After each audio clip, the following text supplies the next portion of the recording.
Giancarlo, if you want to go ahead and read the preamble, we can start the meeting. Okay. In compliance with notification requirements of Ohio's open meeting law under COVID-19 emergency declaration, notice of this meeting has been publicly posted. All boards and commissions under the purview of the city planning department conduct its meetings according to Robert's Rules of Order. Actions during the meeting will be taken by voice vote. Abstentions from any vote due to conflict of interest should be stated for the record prior to the taking of any vote. In order to ensure that everyone participating in the meeting have the opportunity to be heard, we ask that you use the raised hand feature before asking questions or making a comment. The raised hand feature can be found in the participants panel on the desk in mobile version and activated by clicking the hand icon.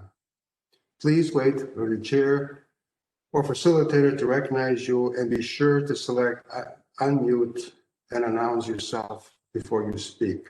When finished speaking, please lower your hand by clicking on the raise hand icon. Again, mute your microphone.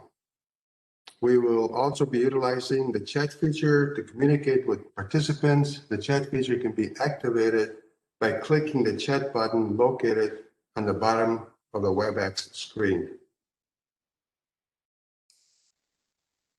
All meeting activities being recorded via WebEx platform. These proceedings are also being live streamed via YouTube.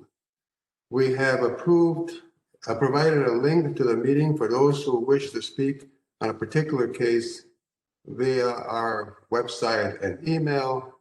We have also received emails from those who have provided written comment on a particular matter. We call the meeting to order and conduct a roll call. Thank you, Mr. Chairman. Ms. Anderson? Ms. Bailey? Mr. Kalikia? Here. Dr. Collier? Mr. Dreyer? Here. Mr. Jones? Mr. Santora? Present. Mr. Strickland? Here. Mr. Tarasik? Here. Ms. Trott?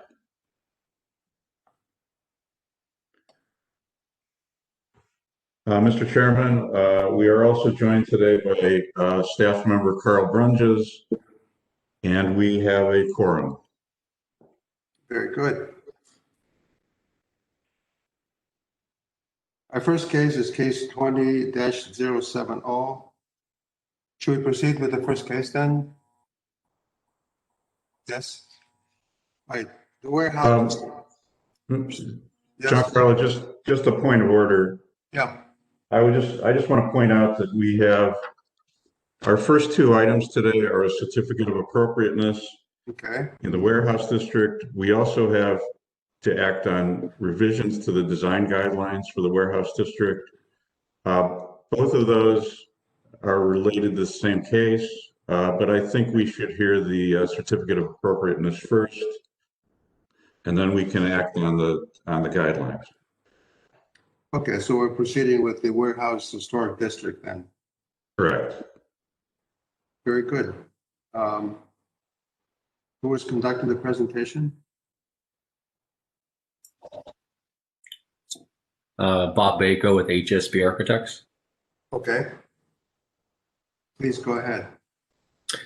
Okay, good morning, everybody. Oh, thanks, Don. I'm Bob Bako, HSB Architects. We are the architects helping the new owners of the former XO Steakhouse at the corner of West 6th and St. Clair Avenue. Luca and Lola Sima, who are the owners of the Luca restaurant on the Viaduct and also a restaurant out in Westlake, have purchased the location and are under the midst of renovating the interior and hopefully the exterior, so we can have an opening sometime late spring, early summer. So what you see before you today is our submittal to the Landmarks Commission to add a new exterior glass and steel canopy to the outside facades of the building along both West 6th and St. Clair Avenues. And we worked fairly closely with the Warehouse District Committee over the last month or month and a half, 2 months, to come to this solution. So what you see on your screen right now is obviously a couple of renderings of our proposal. One looking from the southwest at the corner, and then obviously straight on elevation along St. Clair Avenue. So the idea behind this canopy is obviously to reestablish an exterior seating area, obviously a statement on the corner to show a new restaurant has taken occupancy. And what we've presented, or what we prepared for you guys today, is hopefully a minimalist statement, a fairly modernist approach to a canopy solution. And what you're seeing are, vertical steel posts holding up a steel and glass canopy.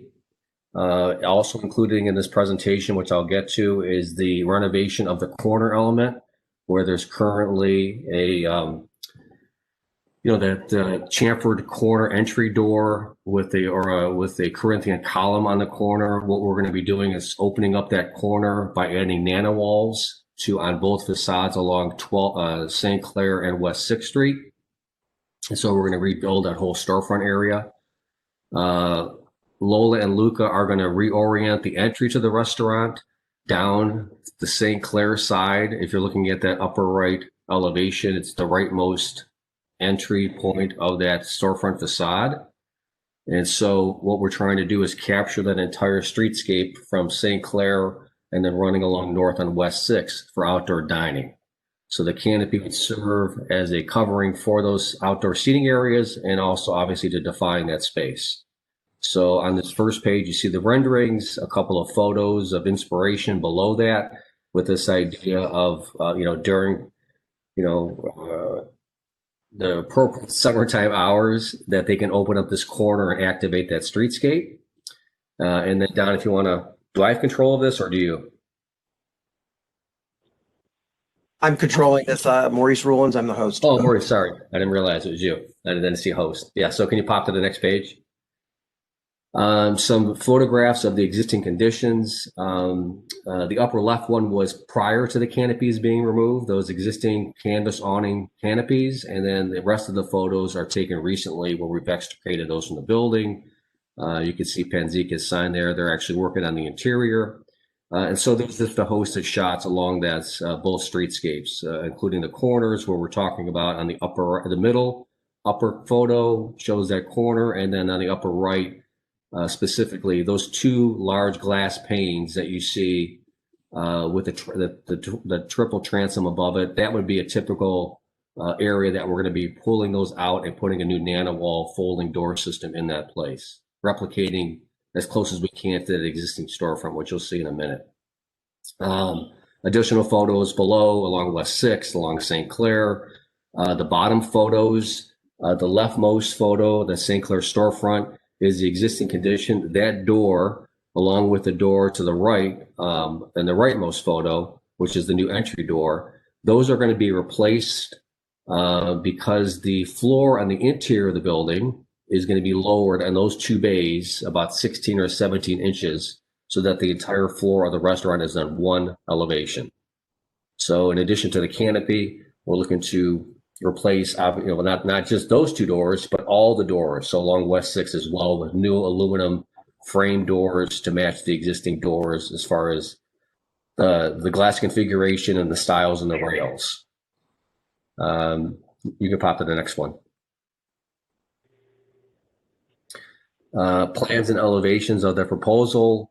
On the upper right, you can see that plan, which you can see where I've hatched in or I've dashed in the canopy itself over top of the exterior seating area. So as you can see, it stretches along both facades. We are maintaining we're actually increasing the sidewalk width along St. Clair Avenue from its current, I think when EXO was there, it was about 4.5 feet. Now we're pushing it back to 6 feet. So it's going to be compliant with the city's regulations. It compromises the seating on that side a little bit, but I think part of our initiative is to make this work for the city as well. So we're doing that. The elevations, as you can see, just our interpretation of this canopy, where it's going to be a very flat roof, minimally pitched glass canopy, and it's going to hit the building just below an existing bulkhead at about 14 foot 10 actually above the street. We plan on having it opened, a 3-rail railing around the entire perimeter to capture the seating area.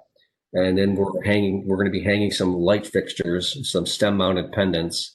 As you can see, I've dashed those in as well. We haven't finally selected those pendants. We're going to be working with the warehouse district to finalize the selections, but the intent is on these drawings. You can keep going. Just an enlarged view section, cut a traverse section through the St. Clair canopy, just to give you a little bit a better indication by removing the railing. And you can see how we're going to be slotting this canopy into the building pretty much below that bulkhead. And then you can see how the doors themselves on that facade are going to be lowered. The door to the right, again, is our new entry door. And then the door immediately to the left of that is going to be replaced with a fixed glass panel. It'll look like the door, but it will not operate as a door anymore. And then on the left, you can see the nano wall system that we're proposing. We're going to have a 3-panel. It's about 11.5 foot wide opening, 11.5 by 11.7, 11.8, somewhere in there. We still got to do a little bit of isolated demolition to determine the final height. But the idea is that the new system going in will hopefully replicate as closely as possible to what currently is there. So when it's in the closed position, it will represent what currently sits. You go to the next one. A couple of sections of details through the canopy itself. Right, you can see how it's the tube sections of steel are pretty small. There's a 4x6 against the building, a 4x8 along the street, and then you can see how the glass on the enlarged canopy section on the upper right is going to be a Conair 1600 slope glazing system, where the glass is basically going to be top mounted and floated over this tube steel. And then we're anticipating to project the glass a little bit past the front face of the canopy so that it can drain along the streetscape. And then large section through it diversely, and then a handrail section to show you that we're going to do an aluminum rail system that's going to be clipped to the steel beams, and then also intermediate posts. Back to the left section, you can see there's a nano wall section through there. We're working through that still, but that's basically the intent of what we're trying to do. And then you can go to the next slide, where there's just some enlarged details of both the nano wall and a typical Conair entry door system. So that's pretty much where we're at. Okay, thank you very much. Do we have any comments from the neighborhood group? Good morning, everyone. This is Tom Sterinsky from Historic Warehouse District Development Corporation. We have worked with Lola and Luca and Mr. Bako on this project, as he noted, pretty extensively, because it, and we'll talk about it more with the guidelines, but at the moment that they made the proposal, it was a prohibited use to have the permanent supported awnings or canopies. We've since worked really diligently with them. They've been really great to work on developing a system that accomplishes their needs, as well as the preservation of the district, where we are creating something that is complementary to this particular historic building. It's reversible. It does not destroy any historic fabric. So if in the event that it was removed, all the attachment points could be repaired and the storefronts brought back to the original. And it preserves the ability to add life and activity into the districts. And so we're really happy to have Lola and Luca here putting one of their restaurants in the districts. This is approved as presented. We can talk more about the details when Don and I get into the revision when you're ready. Okay, thank you. Comments from the commission? We have Mr. Santora and Mr. Strickland with their hands raised. Mr. Santora, please. Thank you, Mr. Chair. Can you go back to the site plan? I have two items I'd like to kind of discuss real quick. The first one is I don't necessarily have an issue with the patio, but if you look at the West 6th Street patio, and specifically the north end of that patio, I believe it's the north end. Yeah, if that's St. Clair, then it's north. It looks like your patio is abutting almost directly to a tree pit. My understanding is that there has to be at least 6 feet away from that tree pit to facilitate pedestrian flow through there. So that needs to be pushed back farther down south so that we can keep that pedestrian flow so that they don't have to go out to the side of the street. Mr. Santora, this is a unique situation in the city. When we did the expansion of the sidewalk, we flipped the public right-of-way on West 6th Street to the outboard of the tree pit. So the 6-foot clear right-of-way is between the tree railing and the curb. There is actually 3 feet between the railing and the outdoor cafe railing and the tree railing as extra space that a wheelchair or a baby carriage could get through. So this does actually meet the city's right-of-way guidelines as per outdoor cafes. So I'm not talking about the city's right-of-way. I'm talking about pedestrian flow along the buildings. That is not a proper pedestrian flow. I don't want people. It's the standard in go out there. It's the standard in all of West 6th Street. Can you show examples of that? I'm not prepared to do though, but yeah, you could look at Barley House. You could look at Velvet Dog. You can look at Johnny's. Well, no, that's the north end of West 6th Street. So Velvet Dog and Rumor and Barley House all have this condition. Because this ties into my second comment, and it's for the awnings itself. I have some real issues with these awnings. I don't feel that they're appropriate for the building. I think they are way overscaled. I don't believe we need covered patio space here, especially with the amount of lighting you're proposing. The materials I think are okay, but I just do not think they are appropriate.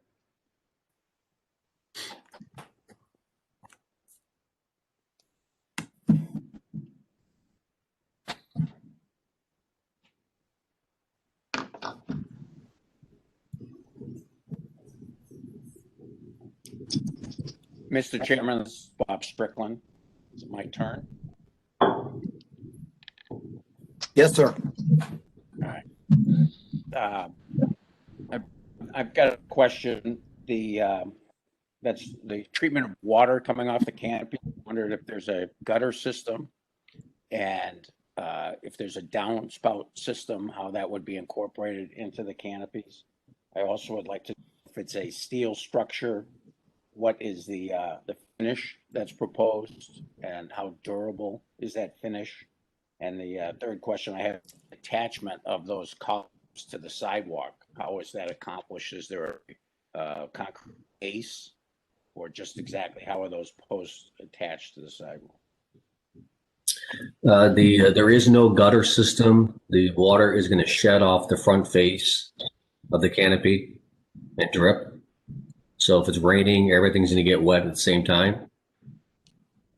The second question about the finish, we did have discussions with the warehouse district, and we're going to be putting a high quality coating on there. We talked about a galvanized steel with a high quality coating and or a titanium coating on the paint. So we're going to explore that because that was definitely a point of discussion in their review meeting. And then third, the posts are going to be anchor bolted to new foundations in the sidewalk. So there's not going to be any concrete piers or anything. Those things will be, in fact, if you go to that section on the 5th page, it's a simple base plate bolted, as you can see in the bottom left there, bolted to the concrete. All right, I see that now. That's Yeah, the intent is to keep this as minimalist as possible. Gutters and downspouts are just adding a layer of bulk to the project, and I think aesthetically, it's better without it. And again, if it's raining, everything's getting wet anyway, so we weren't going to be too concerned about water dripping off the front face. No, yeah, I agree. That's I would be concerned if there was a gutter system or downspout system specifically added to this. Just make it too cumbersome, I think. Those are my comments. I think it's a very handsome solution. It really will enhance the corner. So I don't have any problem, and I appreciate the cooperation between the local development team and yourselves to come up with this unique solution.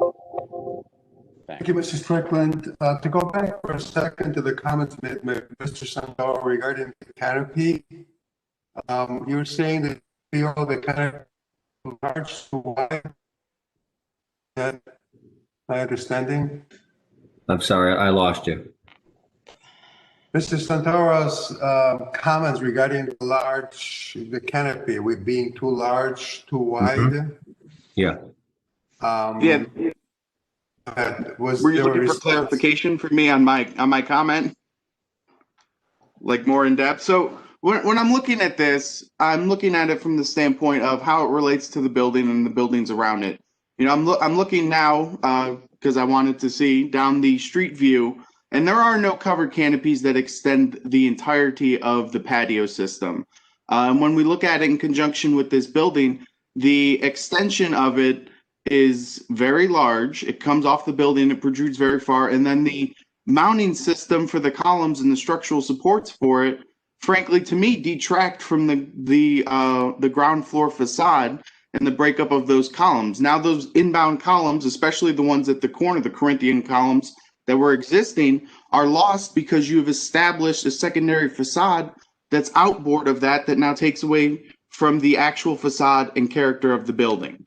So to me, it's not appropriate to have that. There's no reason to have a covered canopy or a covered patio out there to this extent. If you wanted to do 4-foot projections off of the building face, I think that would be fine. But to do a full projection off the side of the building and then to have outboard structure of this, in my opinion, it's just distracting from the actual facade of the building. Yeah, but keep in mind, Mr. Santoro, that these posts that we're proposing are 4x4 steel tubes, which is a pretty minimalist post. And the rhythm of the posts are established by lining up at the midpoints of the windows above there on the second, third floor above. So there is a credence paid to the existing facade. The canopy itself on the St. Clair side is about 5.5 feet deep. So when you said 4 feet, we're not too far off of that. I think, and again, being so high, 14 feet off the ground, I don't think it's going to detract from the visual of the building at all. I think it's going to be very minimalist. I really feel like it's going to be, not noticeable at all, to tell you the truth. So let me just, and we'll use this. I mean, if you're 5.5 feet, why do you even have, I'm looking at the side, do you even have on the right side of the building support structures out there? Yeah, there's tubes at every 18 feet on center, basically. Tube steel, like columns. So, I mean, that type of projection, you couldn't do a cantilevered projection off of there? Well, we did look at that. I mean, our view on it was, well, first of all, we do definitely like the statement that we're making here. But secondly, we felt it was a lot less imposing on the building, long-term imposition on the building, to not poke holes in the brick above the building where you really can't repair that. So we start punching holes and putting rods into the building at the second floor. That's not an easy thing to undo in the future. We felt we liked the idea of the rhythm of the post so that it does relate to the facade, but also we're not going to be penetrating that brick at all above. All we're doing is penetrating the stucco that's on the side of the building. As Tom pointed out, we can easily repair that in the future. What's the header system above these windows? The header system. I'm not sure what you're asking. You mean above the second floor windows? No, above the ground story windows. What is there? I'm assuming that there's probably steel beams that are carrying the weight. What is the header system? There's steel lintels that are spanning those openings. Yes. So why? I'm just trying to understand. I know why you guys went above those to have a uniform canopy that wraps the building. But if you were to bring that down, go into the steel of the headers above, you wouldn't have a continuous awning, but you would be able to come off 5 feet and you'd be able to cover each window. Again, my issue is the fact that the rhythm and the columns on the outboard, they're very distracting from the ground floor columns and mullion work, and it's just an overly large canopy. There's no reason for it to be covered. Nothing down the street is covered. And how long before we now see every restaurant that's down there say, well, we want a covered canopy that comes all the way off of our building?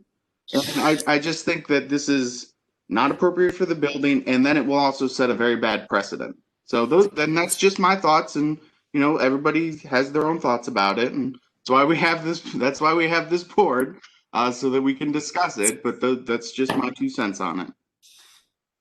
Mr. Chair, to Mr. Santora, precedent was discussed vehemently at our design review meeting, and as we were discussing the change, I'm not sure if you've had a chance to read the revision to the guidelines, because precedent was the point that I was pushing very hard leading up to the review and working with Lola's team.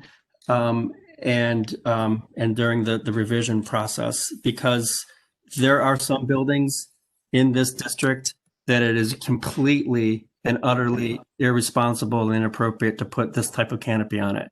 This wearing block does lend itself to having a more simple structure. There's not a lot of ornamentation on it. The signage frieze is very simple. There's not a lot of ornamentation to the storefronts. Whereas if you put this canopy on the white block building where Blue Point Grill is across the street, it would ruin that building completely. And so there is a lot of language, very purposeful language in the guidelines that state that this is a case-by-case basis and that the committee could very well deny your proposal based on the appropriateness of the specific building the proposal is on. The canopy was also discussed. I mean, outdoor cafe life in the warehouse district in downtown and all the city of Cleveland is a very desired thing, and to have to now more than ever to extend the ability to do outdoor is paramount now for the life of these restaurants and the vitality of the economy. And so thinking of things that complement the building, that don't destroy the historic fabric of the building and is reversible, was very much thought about and very much discussed in the design guideline rhythm. The other thing that was paramount in the existing guidelines as well as the current guidelines, and it's more strongly stated, is that never ever would the committee consider any kind of walls or temporary walls, plastic or glass or otherwise, at the outdoor cafe railing, because that would destroy the activity that we're working at. So very much so, the precedent of this thing and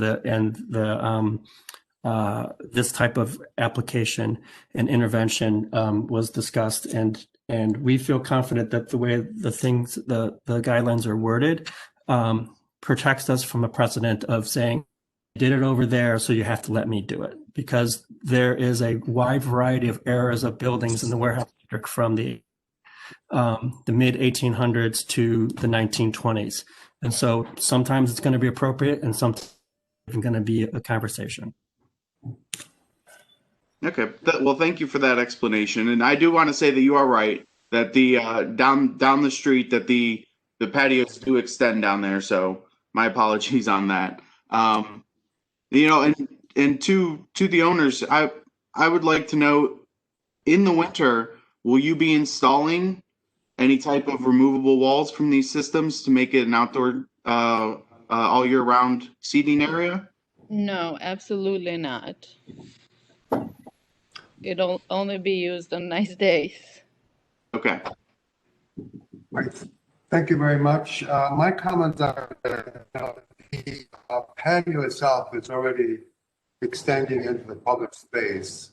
So the columns don't really hide the view of the first floor of that property. So the building it. So I'm personally okay. I'm pleased that we didn't have to go into the structure itself and start drilling holes for support. That was a good thought. Any other comments from the commission?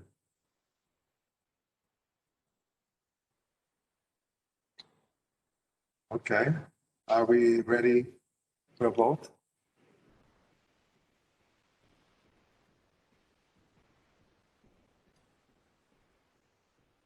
Mr. Pettit?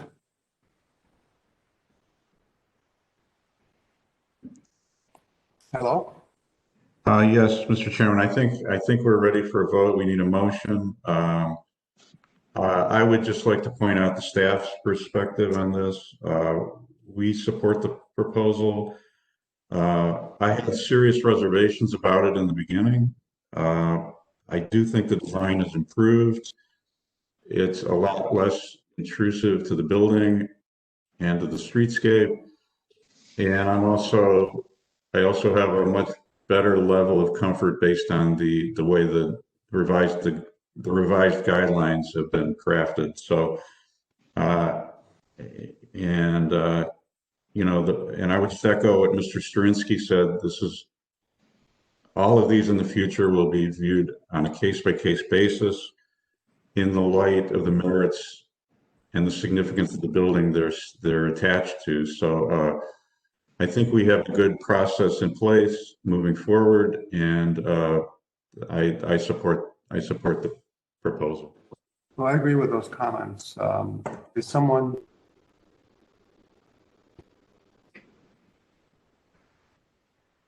John Carlos, Bob Strickland. I'll move to approve the project as presented. Do we have a second? This is Ray Tarasic. I'll second. Thank you, Ray.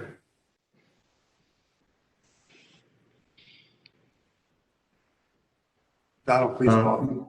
Thank you, Mr. Chairman. I would just like to point out that the applicant will need to return with final Yes. selection of the light fixtures and any future signage. We can make that part of the motion. Yeah, I'll amend the motion to include those. Thank you. Mr. Kalikia. Yes. Dreyer. Yes. Mr. Santora. No. Mr. Strickland. Yeah. Mr. Tarasic. Yes. Mr. Chairman, the motion passes 4 votes to 1. Very good. Congratulations. Thank you. Thank you. Thank you. Thank you, everyone. I appreciate it. You're welcome. So moving on to our next project, the design guidelines, the warehouse storage district, awnings and canopies amendment.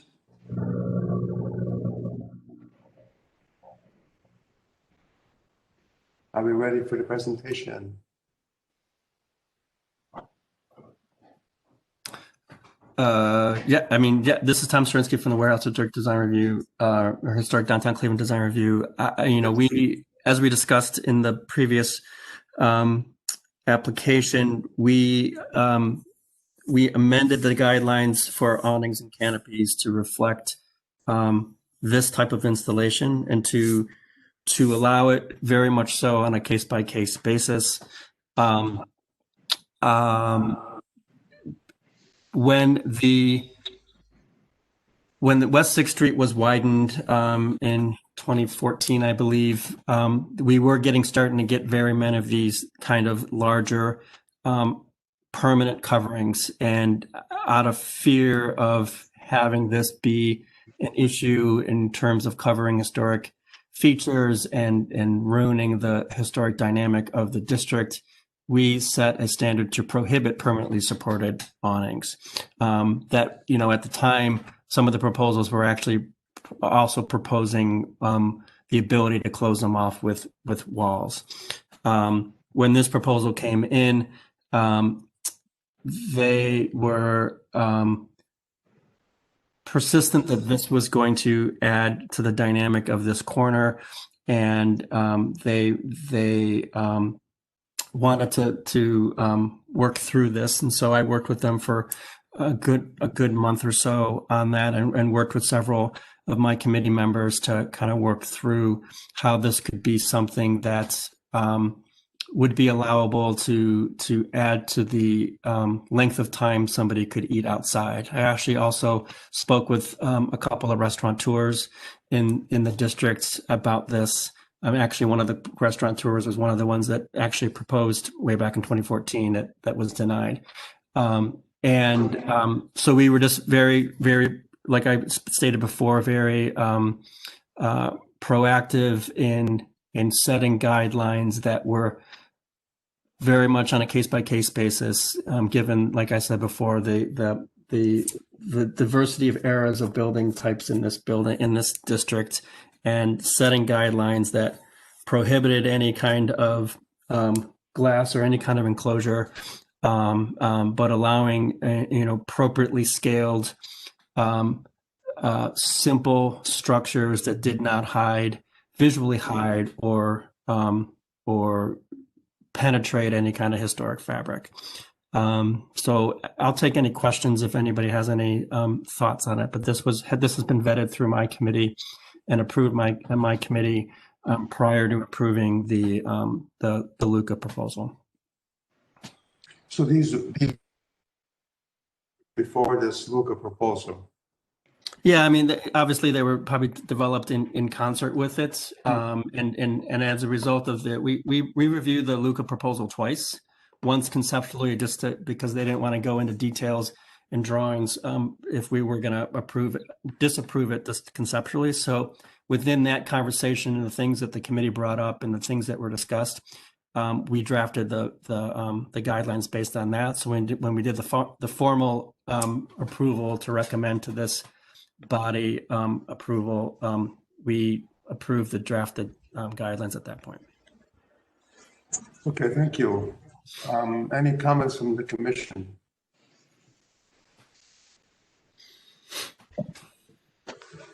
No hands raised.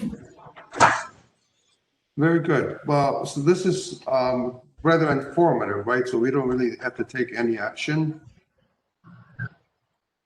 Well, to be honest, I would, me as the local review body whose job is to be advisory to the Landmarks Commission, I would love it if you guys adopted it and backed up our work, and so that when we were out there, eating precedent down, if the Hoyt Block owners wanted to put this up and insisted on it, even though it was inappropriate, we would actually like to be good partners with the Landmark Commission and be in step with your body.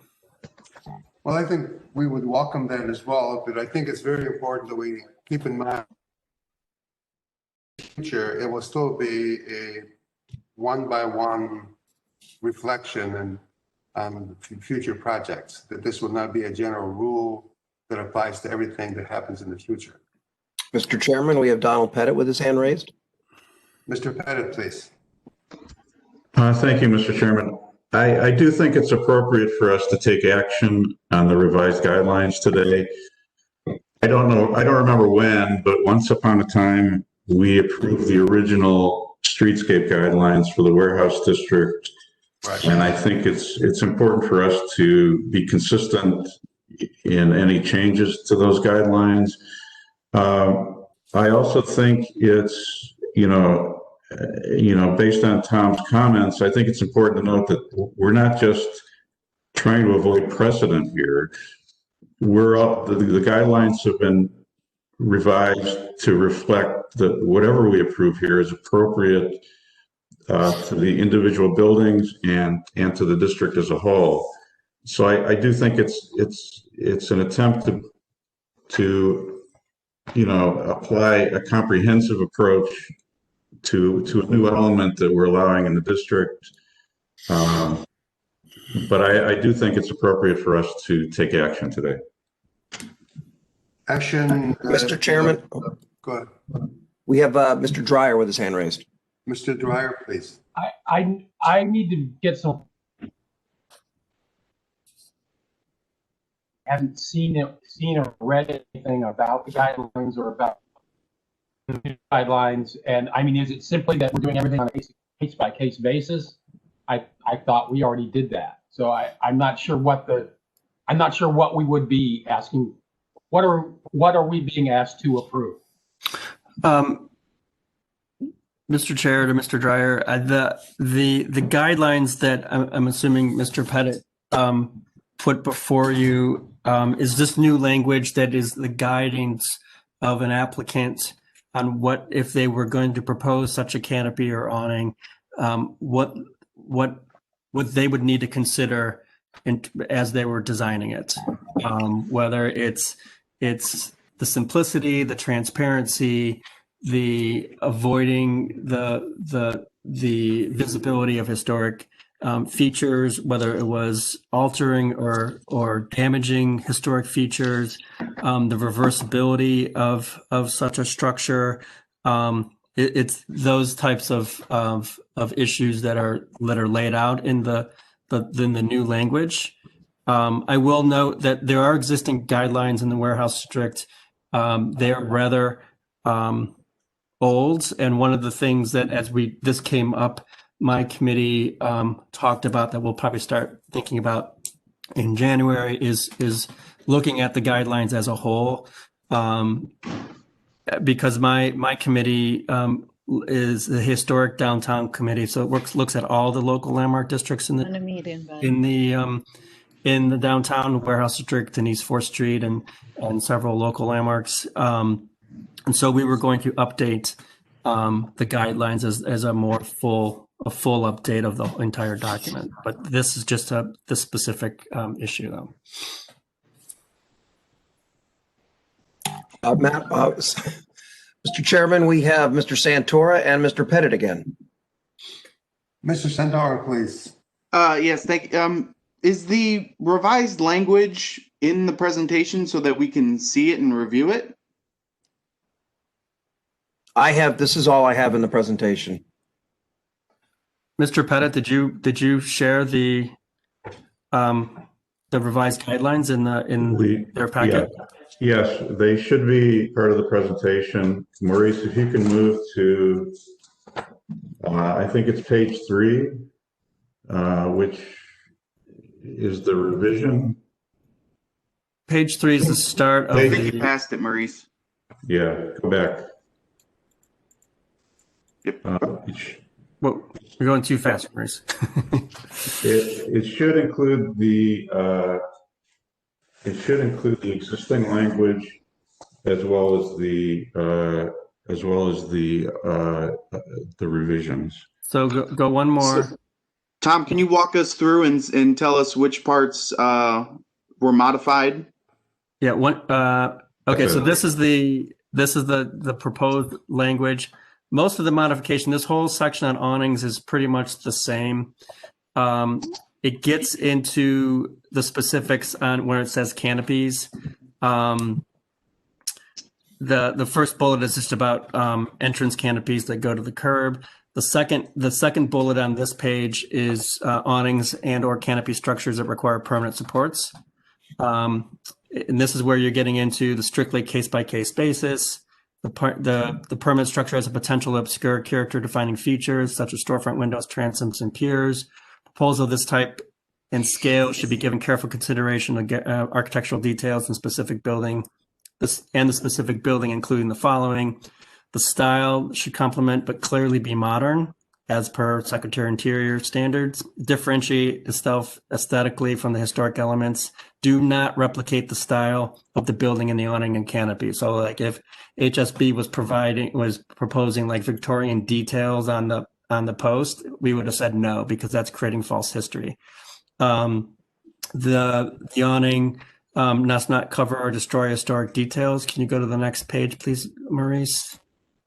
And then that's the whole thing about the reversibility of it. The canopy structure should be minimal and not visually hide or detract from the character of the specific building. And then depending on the style and ornamentation of the building, an intervention of this type may not be appropriate. A proposal of this type of awning will be denied if the committee determines that the proposal is inappropriate for a particular building, covers any character defining feature, and or is not reversible through similar installations, even though similar installations exist in the district. So we're being very specific on that. And then the rest of it is about a retractable awning and its ability to be appropriately installed in the district. And then the last bullet is in cases where the awning can't be described is approved, enclosures of the outdoor area of any material is not permitted.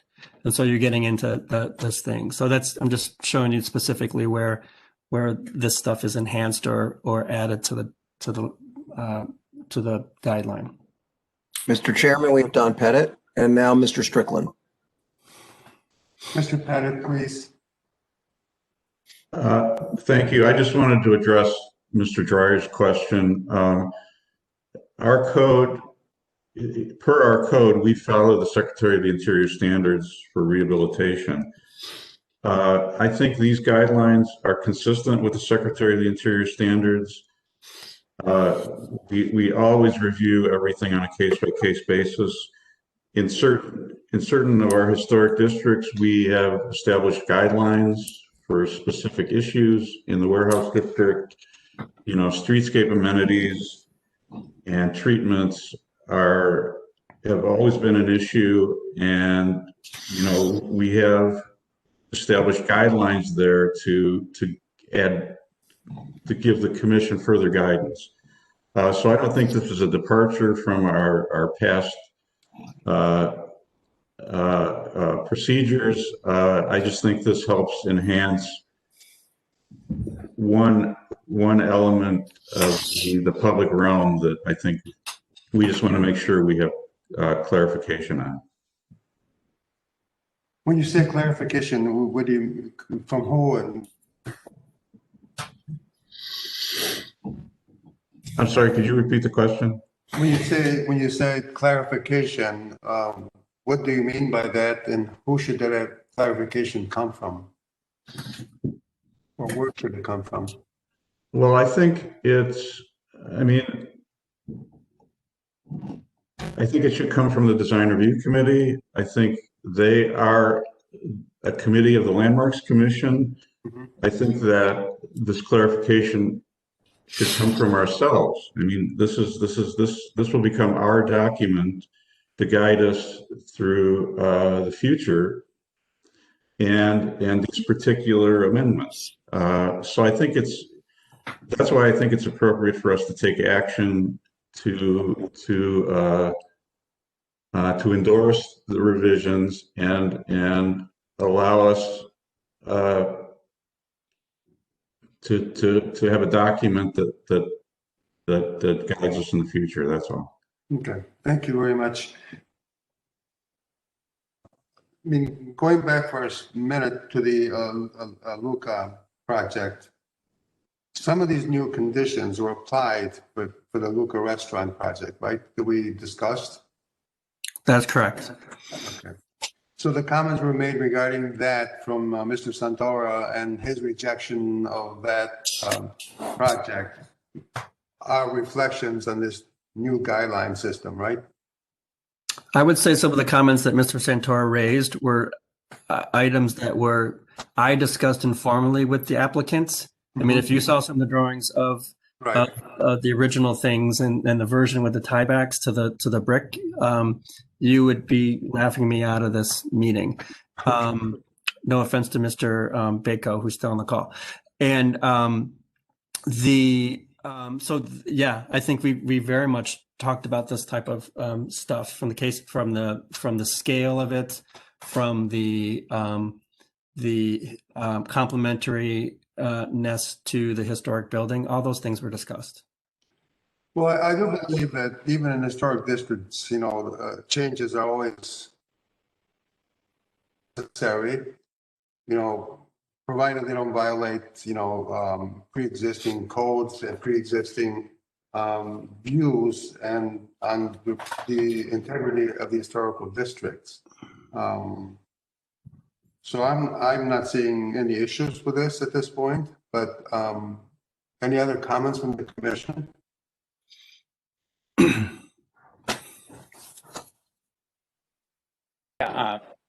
Mr. Chairman, it's Bob Strickland. Mr. Strickland.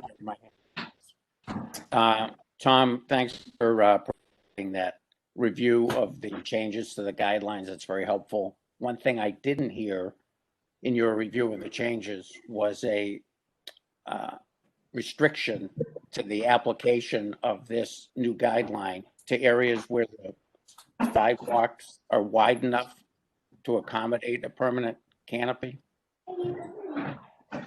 Is that restriction going to be made part of the guidelines?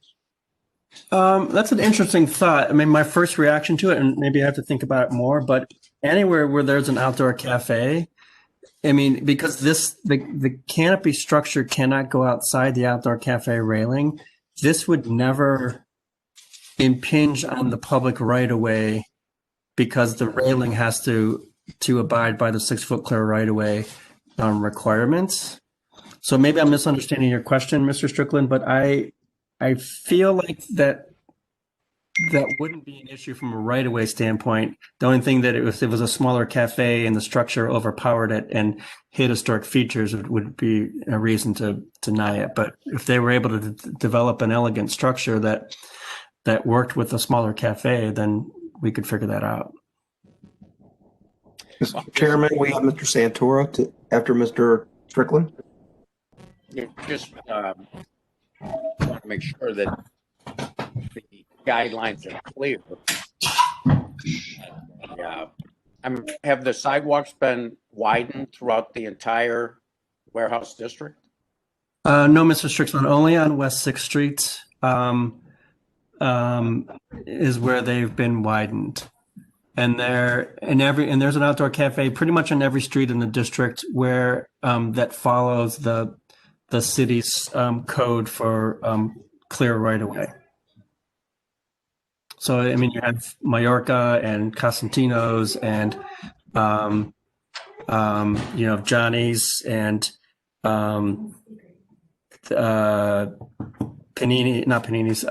Phoenix Coffee. They all have appropriately scaled outdoor cafes that have been approved.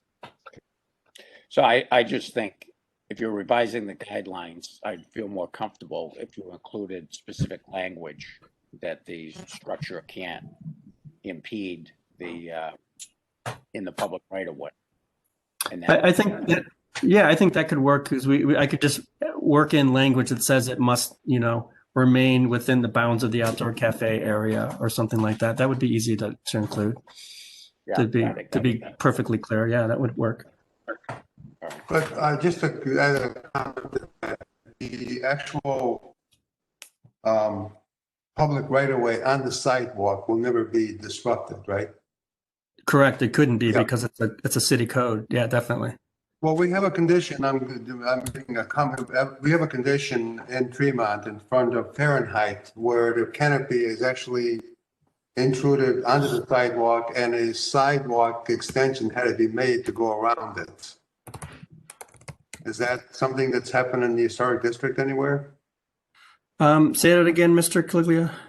Right in front of Fahrenheit and Tremont. The patio extends into the sidewalk, and there are gates that actually go through the patio if you want to. But there's also an extension beyond the patio towards the street where the sidewalk you have to make a right turn and then the sidewalk continues around the patio. Oh, because it works its way, because it has to be 6 foot clear right away around any obstruction. So there are some funky areas where there's a tree, and so it stays 6 foot clear right away. Then after the tree, it pops out. There is a little bit of that. We usually try to hold the line and try to make the pedestrian's pathway not to be like a maze. So we do. There are some cases where that has happened, but we try to mitigate the pedestrian nature of that because that's unfair to the pedestrians in the district. Okay, thank you. Well, I just want strongly in favor of outdoor dining, and even if it has to sometimes disrupt the public right-of-ways as far as the sidewalk are concerned, without making them in a danger of some sort. So, Sure. well, thank you. So, Mr. Santara, you had some comments? Yeah, so I second Mr. Strickland's comments. I think that language would be very, very much appreciated added in here. I would also like to see language regarding seasonal dining, is specifically 3 seasons rooms and coverings of these patios. And we've had many applications come before us and other boards in the city for conversions of these outdoor dining spaces to all season rooms with the additions of temporary paneling or covering. So I would like to see language in there regarding how that will be reviewed, what will be allowed, what won't be allowed. And then my last question is for Don. Is the approval of this going to be governing what the Landmarks Commission is looking at, or is this specifically for the Design Review Committee to be reviewing? Because I'm trying to, again, I'm not 100% clear why we would be approving something for the committee that's a committee guidelines and not necessarily the commission body's guidelines. Mr. Santora, I think, these guidelines would apply both to the commission review and the design review committee's review. They're intended to give us guidance on specific issues in the historic district. So I don't see a problem with that. I would, to address one of your comments, I do think the revisions to the Canopy guidelines do address 3 season rooms. I think that's the last paragraph. Yeah, that was my question, Mr. Santora. Does that last bullet, do you need me to strengthen that? Because it very clearly states that no walls of any sort, no enclosure of any sort is possible. Like I wouldn't, and I want to, and maybe I should add this piece, is I would encourage, the city does allow infrared heaters in outdoor cafes, and not a propane or nothing, not an open fire. And so, if appropriately located and appropriately scaled, I do want to have the ability to have infrared heaters appropriately located in this area to extend the season. And maybe, who knows, Clevelanders might get more hardy like they are in Minneapolis and dine even into October, November. But it does so the first question is, does the last bullet point make your point, or do you need it to be strengthened? Well, I would like to see it strengthened. Just from the standpoint of enclosing the outdoor area with any materials will not be permitted. I would like to see that probably expanded upon. And there are cases where we have allowed outdoor temporary 3 seasons or 4 season rooms based on the review and where it was located. So I would like to probably see it strengthened, a little bit more defined, but that's just my thoughts on it. So what would you add to that? Just be more clear, or? So that's a good question. If I'm looking at it,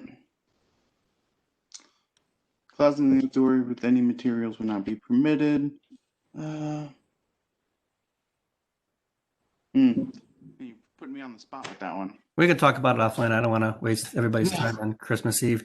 But to your second point, Mr. Santora, and to Don Pettit's point, is I would want, that's why I'm asking that you guys make a motion to adopt this language for, at least for now, specifically to the warehouse districts. Just because, again, I want to be good partners as the advisory body to the Landmarks Commission. And I wouldn't want to have a guideline that is strict in a certain way, and then it gets to this body and you do not have the same standard. I think that's sending a bad message to applicants and confusing to applicants and unfair to applicants. So that's why I'm asking you guys to make a motion to adopt this. And if you need me to make amendments and bring it back to you, or could do it by, Mr. Pettit could do it from some kind of staff approval. I want to be very much in step with you and not have any kind of conflict between or communication between the two bodies.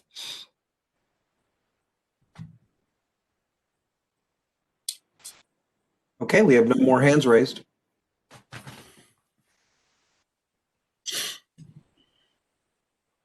All right, and my opinion is this is being done, with consideration to the integrity of historical districts. I feel that making too many rules and regulations, it gets complicated, and also we're not allowing really some freedom to the actual owners of these businesses to conduct what they need to do in order to have a decent place for dinner, for lunch. So some flexibility needs to remain in place, in my opinion. So I guess we should put this to a vote then. With the conditions perhaps that Mr. Strickland proposed. Yeah, Mr. Chairman, this is Bob Strickland. So I would move to approve these revised guidelines to be amended to include language regarding ensuring that these structures do not encroach or impede the public right of way. And that language can be presented to staff for approval. Okay. Thank you. Do we have a second? This is Alan Dreyer. I'll second. Thank you, Alan. Mr. Pettit, would you call for a vote? Thank you, Mr. Chairman. Mr. Colicchio. Yes. Mr. Dreyer. Yes. Mr. Santora. Yes. Mr. Strickland. Yes. Mr. Tarasik. Yes. The motion passes unanimously. Thank you. Thank you, everyone. Our next project is the Otis Lithograph Company building. We proceed with the presentation, please.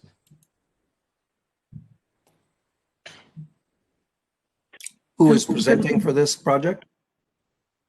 I'm here. I'm Elizabeth Murphy from Perspectus Architects representing this project.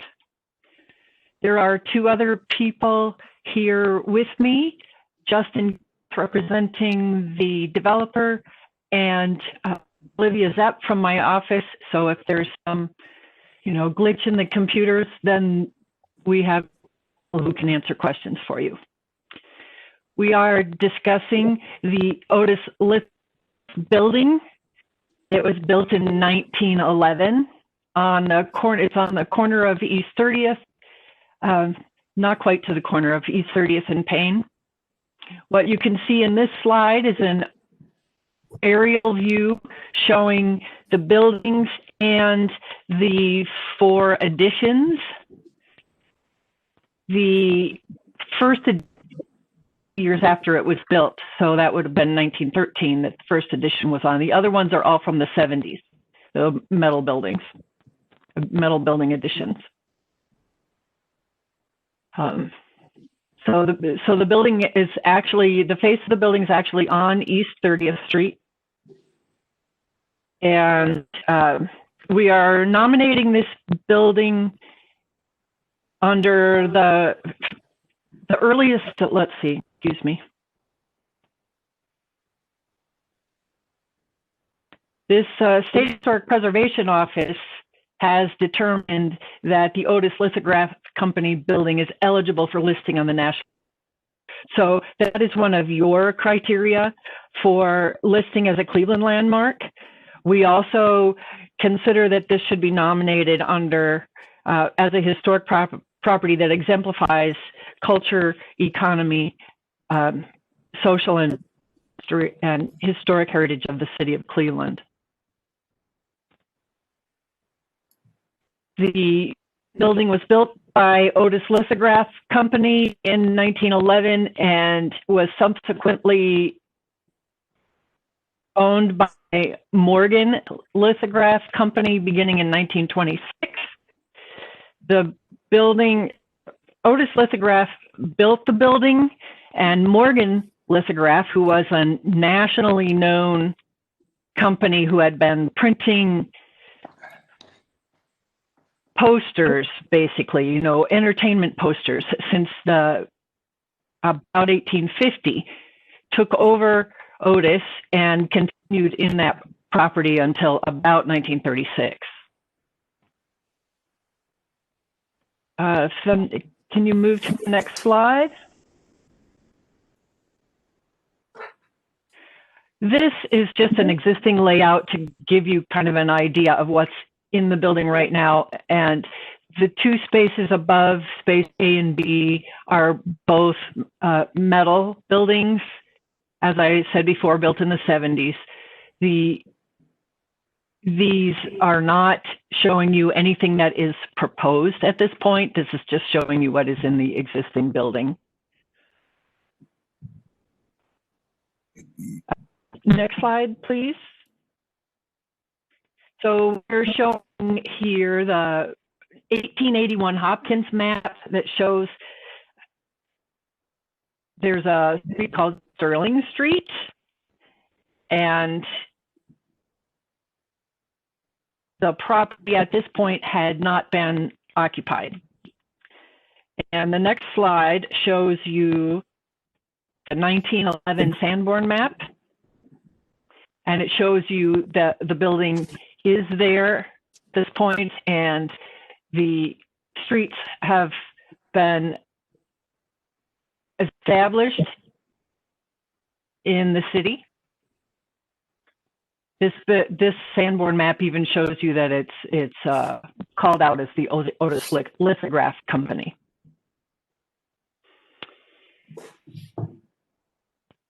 The Otis Lithograph Company was not merely established in 1911. It had been existing in Cleveland in the Caxton building from about 1901. We've found mention of it even in the Akron in 1902. And the structure then was fully occupied and fully productive even until Morgan Lithograph took over in 1926. On the next slide, you can see that this is a 1927 Sanborn Map, which shows Morgan Lithograph Company plant number 2. Morgan Lithograph, again, had been founded in 1864, and their original building was on Superior Street. The Chicago Tribune in 1926 explained that Otis and Morgan have the major portion of the poster lithograph of the motion picture industry. So that was a change with Morgan, because prior to that, they had been Broadway posters and vaudeville posters, circus posters, all sorts of entertainment. In the next slide, This is a 1951 Sanborn map, which shows that building had been purchased by Bonner Vater Fanform Company. So at this point, the building was no longer being used for lithography. The Bonner Vater actually purchased the building in 1936 and listed their East 30th Street address. They were no longer manufacturing, they were no longer printing posters, but were manufacturing bookkeeping and typewriters.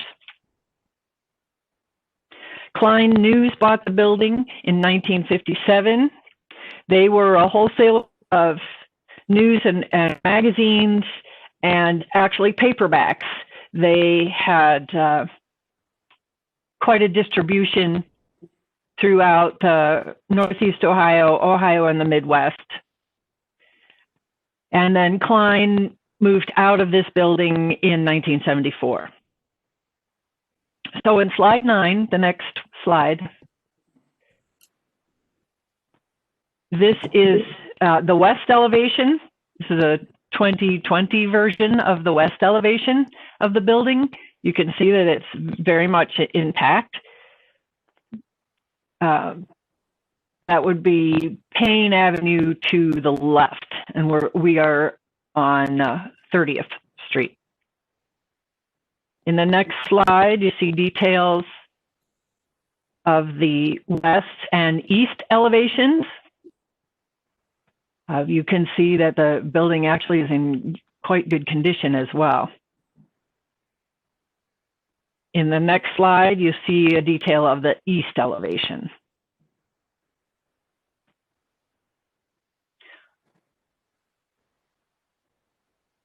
So as we move forward to the next slide, we have a couple of views of the interior of the building.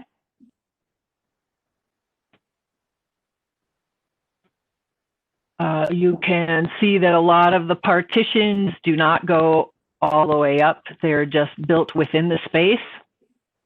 It allows us to see the space a little easier at this point.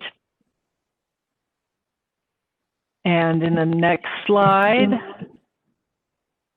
there are some other interior just to give you an idea of the volume. Okay, and the next two slides are really kind of fun if you look at those. These are posters that have been printed by Otis Lithography. The one to the far left is 1898, and the one to the far right is 1935. So that gives you kind of a stretch of product from Otis Lithography. The next slide, do a few more examples. These are Morgan Lithograph Company, and the one to the far left is actually 884. So it was printed before they were in this building. The 1931 and 1932, the middle and the far right posters are products of this particular building. So I think that I have pages and pages and pages of history. I wanted to give you an overview and then allow for you to ask any questions that you might have, but we would really appreciate consideration for this building to be listed as a Cleveland local landmark. Thank you very much. Cleveland does have a very rich history of lithography, and this building in particular, I think it's a masterpiece of industrial architecture. So thank you for bringing it to us. Mr. Chairman, we have Mr. Pettit. Mr. Pettit, please. Thank you, Mr. Chairman. I just want to point out that we have a letter of consent signed by the current owner. We also have a letter of support from Councilman Bashir Jones to introduce the legislation. Staff supports the nomination. We think it's eligible. I think it's a significant part of our industrial heritage. It's also not very far away from Cleveland's historic film distribution center on Payne Avenue. So I think it ties in with that history. So staff supports this, and we have the green light from the councilman to move forward with the legislation. Thank you, Mr. Feather. And this part of Cleveland is really an amazing area for architecture and history. So hopefully this will stimulate more in the area to apply for landmark status. Any comments from the commission, please?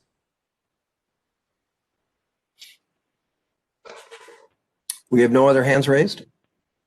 Excellent. Should we then call for a vote? Motion, please.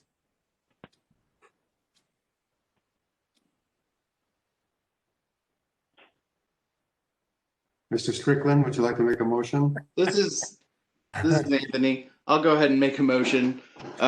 Commissioner, based on the testimony we've heard and what was presented to us, I would like to approve the nomination of this building as a Cleveland landmark.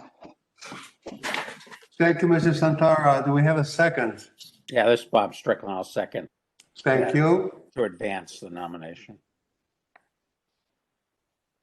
Could we have a roll call, please?